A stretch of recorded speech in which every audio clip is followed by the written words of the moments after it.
আমেরিকার ফাইনালে ব্রাজিলের বিপক্ষে গোল করেন এই দেবতা। মেসির হাতে তুলে দেন বহু কাঙ্ক্ষিত কোপা আমেরিকা ট্রফি।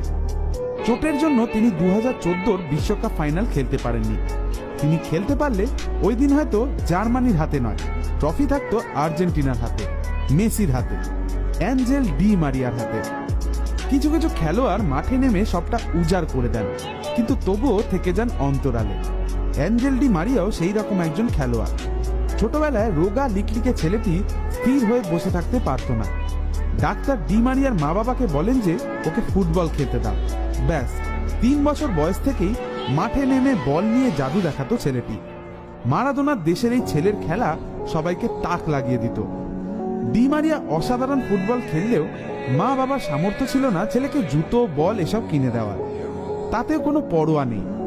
তার খেলা দেখে তাকে মাত্র 30টি ফুটবলের বিনিময়ে কিনে নেয় স্থানীয় এক ক্লাব, নাম রোজারিও সেন্ট্রাল।